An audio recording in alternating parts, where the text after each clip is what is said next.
9 मई को GHQ के सामने एहतजाज के हवाले से इमरान खान का जो बयान 2 दिन से सियासी बहस का मौजू बना हुआ है, आज उस पर खुद इमरान खान की वजाहत आ गई है, मगर उन्होंने भी अपने बयान की तरदीद नहीं की है। इमरान खान ने 22 जुलाई को अडियाला जेल में सहाफ़ियों से गैर रस्मी गुफ्तगू करते हुए कहा था कि मैंने अपनी गिरफ्तारी से पहले GHQ के सामने पुरअमन एहतजाज की कॉल दी थी। इमरान खान के इस बयान को सारे मीडिया ने रिपोर्ट किया, मगर तहरीक इंसाफ के सीनियर रहनुमा असद कैसर ने उसकी तरदीद करते हुए कहा था कि मौके पर मौजूद इमरान खान के वकील इंतजार पंजोता के मुताबिक इमरान खान ने ऐसी कोई बात नहीं की है और ना ही पार्टी की सतह पर ऐसा कोई फैसला हुआ था कि GHQ जाकर एहतजाज किया जाएगा। मगर तहरीक इंसाफ ही के रहनुमा सलमान अकरम राजा ने कल इमरान खान से मुलाकात के बाद कह दिया कि पार्टी का इज्तिमाई फैसला ये था कि जो इदारा इमरान खान को गिरफ्तार करेगा उसके सामने जाकर पुरअमन एहतजाज किया जाएगा। इस पूरी सूरत हाल के दौरान इमरान खान के 9 मई से मुतालिक एतराफ़ी बयान पर हुकूमत बयानिया बनाती रही और आज खुद इमरान खान का इस हवाले से एक बयान सामने आ गया है, जिसमें कहा गया है कि परसों मीडिया पर मखसूस एजेंडे के तहत बयानिया बनाया गया कि मैंने अवाम को GHQ जाकर एहतजाज पर उकसाया, जबकि हकीकत यह है कि तहरीक इंसाफ की तकरीबन 3 दिहाई पर मुहित तारीख में पुरतशद्दुद एहतजाज की कोई मिसाल नहीं मिलती। गुज़िश्ता 2.5 साल के दौरान तहरीक इंसाफ के खिलाफ बदतरीन हथकंडे इस्तेमाल करके तशद्दुद पर उकसाया गया। 9 मई को अवाम को इंतशार दिलाने के लिए एक साबिक वज़ीर आज़म और पाकिस्तान की सबसे बड़ी और मकबूल सियासी जमात के सरबराह को जिस हतक आमेज़ अंदाज में अगवा किया गया, वो भी किसी बड़े हादसे का सबब बन सकता था। लेकिन तहरीक इंसाफ के कारकुनान की सियासी तरबियत में तशद्दुद का कोई अंतर शामिल नहीं। तहरीक इंसाफ सियासी आईनी और कानूनी जिद्दोजहद पर यकीन रखती है। 9 मई एक फॉल्स फ्लैग ऑपरेशन था जिसने 9 मई की CCTV फुटेज चुराई, वही 9 मई के हकीकी जिम्मेदारान हैं। 70 की दहाई में जीने वाले चंद अफराद जो इस अमर से यकसर नाबलद हैं कि सोशल मीडिया काम कैसे करता है, वो डिजिटल दहशतगर्दी के लक़ब बांट रहे हैं। आज लोग अगर आपको बुरा भला कह रहे हैं तो वो सिर्फ आइन की बालादस्ती की बात कर रहे हैं। आइन की बालादस्ती और हकीकी आज़ादी का मुतालबा करना कोई गद्दारी नहीं है। ये जो मज़े का खेज़ केसेस बनाए जा रहे हैं, इसका मतलब ये है कि हमारे लोग बिल्कुल पुरअमन तरीक़े से काम कर रहे थे और जब आप उनको पुरअमन तरीक़े से कंट्रोल नहीं कर सके तो फिर आपने उनके खिलाफ फस्तायत के हरबे इस्तेमाल करना शुरू कर दिए। मैंने वज़ीर आला अली अमीन गंडापुर को हिदायत दी हैं कि वो इस्लामाबाद में जलसे की क़यादत करें, पूरी कौम हकीकी आज़ादी के हुसूल के लिए और मुल्क में राय ज़ालिमाना और फस्ताई निज़ाम के ख़िलाफ़ इस जलसे में भरपूर शिरकत की तैयारी करें। यानी इमरान खान ये कह रहे हैं कि उन्होंने किसी भी मरहले पर किसी को भी तशद्दुद पर नहीं उकसाया और ना ही पुरतशद्दुद एहतजाज की कॉल दी थी। मगर पूरे बयान में इमरान खान ने यह नहीं कहा कि GHQ जाने का फैसला नहीं हुआ था, जबकि कल इमरान खान से मुलाकात के बाद सलमान अकरम राजा ने GHQ के बाहर एहतजाज की हिकमत अमली की तस्दीक कर दी थी।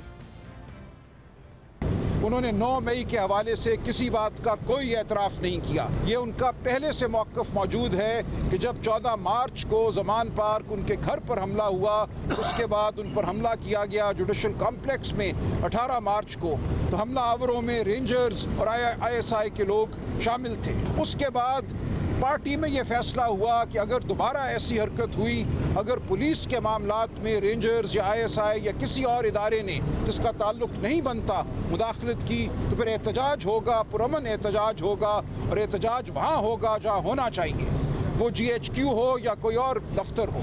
एहतजाज होगा लेकिन किसी गमले को, किसी पत्ते को भी नुकसान नहीं पहुँचाया जाएगा। ये एक मुत्तफ़िक़ा राय थी। जो कुछ 9 मई को हुआ, हम कहते हैं उसकी शफाफ इंक्वायरी कराई जाए। इसी बात पर हुकूमत और उसके इत्तेहादी तनकीद कर रहे हैं और ये बयानिया बना रहे हैं कि इमरान खान ने 9 मई के हवाले से अपने जुर्म का एतराफ़ कर लिया है। साथ ही हुकूमत तहरीक इंसाफ पर पाबंदी लगाने की भी तैयारी कर रही है और इस हवाले से रेफरेंस सुप्रीम कोर्ट भेजने पर गौर किया जा रहा है। मगर पहले उजलत में हुकूमत ने ऐलान कर दिया, मगर अब ये बात कर रही है और बार बार ये बयान दे रही है कि बात आगे बढ़ाई जा रही है। वफाकी वज़ीर इत्तलात अता तारड़ ने गुज़िश्ता रोज़ जियो न्यूज़ के प्रोग्राम कैपिटल टॉक में मेज़बान हामिद मीर से बात करते हुए कहा था कि तहरीक इंसाफ पर पाबंदी का उसूली फैसला कर लिया गया है, जबकि आज वज़ीर कानून आज़म नज़ीर तारड़ ने कहा है कि रेफरेंस अब तक दायर नहीं हुआ है, मगर मवाद ऐसा है कि उस पर संजीदगी से गौर किया जा रहा है। वो जो आपने एक मशहूर ज़माना और शोहरा आफाक प्रेस कॉन्फ्रेंस की थी कि तहरीक इंसाफ पर पाबंदी लगने वाली है, वो क्या बना? वो पाबंदी लगेगी कि नहीं लगेगी? देखिए, प्रिंसिपल डिसीजन है।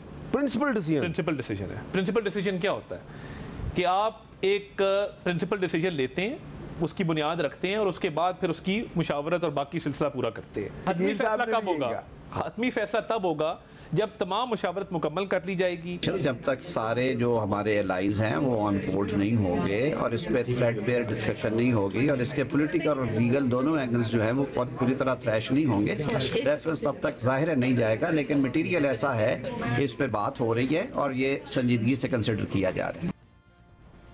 जबकि आज वफाकी काबीना का इजलास भी हुआ है, मगर उसमें तहरीक इंसाफ पर पाबंदी का कोई फैसला नहीं हुआ है। ताहम वज़ीर आज़म शहबाज शरीफ ने काबीना इजलास से खिताब करते हुए कहा है कि PTI के ऑफिशियल अकाउंट से army chief general Asim Munir के खिलाफ, उनके ख़ानदान के खिलाफ बातें की जा रही हैं। हमें इसके खिलाफ दीवार बनानी होगी। बदकिस्मती से जिस टोले ने 9 मई को इस मुल्क में गदर मचाया था और पाकिस्तान की जड़ें हिलाने में कोई कसर नहीं छोड़ी थी, आज वही नई वारदातें कर रहे हैं पाकिस्तान के खिलाफ। खुद सिपा सलार जो पाकिस्तान के जनरल आसिम मुनीर PTI की ऑफिशियल वेबसाइट से जिस तरह उनके खिलाफ, उनकी खानदान के खिलाफ जो बातें की जा रही हैं, ये लम्हा है कि जिसके ऊपर हमें एहसास करना होगा, हमें इसके खिलाफ दीवार बनानी होगी और पाकिस्तान के मफाद को प्रोटेक्ट करने के लिए किसी भी कदम से हम पीछे नहीं हटेंगे। वज़ीर आज़म ने आज ये बात की है जबकि तहरीक इंसाफ के सेक्रेटरी इत्तलात रऊफ हसन रियासत मुखालिफ प्रोपेगेंडा चलाने के इल्ज़ाम में गिरफ्तार हैं। और गुज़िश्ता रोज़ वज़ीर इत्तलात अता तारड़ ने रऊफ हसन से मुताल्लिक कहा कि वो 7.5 लाख रुपए तनख्वाह पर PTI के डिजिटल मीडिया विंग के मुलाजिम हैं। इब्तिदाई इत्तलात ये हैं कि उनके कुछ मुल्क दुश्मन अनासिर से राब्ते हैं। रऊफ हसन साहब 7.5 लाख रुपए तनख्वाह के ऊपर डिजिटल मीडिया विंग के एम्प्लॉई है, वहाँ पे नहीं है डिजिटल में, उनका कोई ताल्लुक नहीं है। माफ कीजिएगा, वो इंफॉर्मेशन सेक्रेटरी हैं। मैं पे स्लिप दे दूंगा, ये मैं आपको दिखा दूंगा। इब्तिदाई जो मालूमात है उसमें ये है कि कुछ मुल्क दुश्मन अनासिर के साथ राब्ते थे, यहाँ से कुछ डायरेक्शन यहाँ से जा रही थी, कुछ बाहर से आ रही थी। मगर रऊफ हसन पहले ही बता चुके हैं कि PTI का सोशल मीडिया पाकिस्तान के बाहर से ऑपरेट होता है, उनके मातहत नहीं है और उसके हेड अमेरिका में बैठते हैं।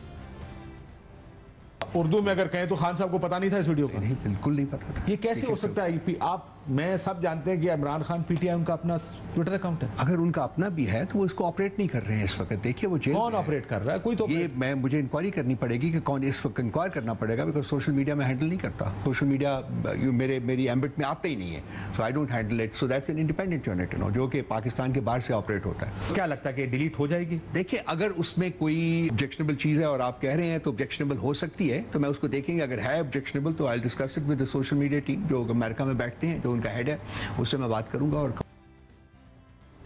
दूसरी तरफ तहरीक इंसाफ के अरकान पार्लियामेंट ने पार्लियामेंट हाउस के सामने आज भी अलामती भूख हड़ताल की और लाहौर में पंजाब असेंबली के गेट पर भी PTI ने अलामती भूख हड़ताली कैंप लगा लिया।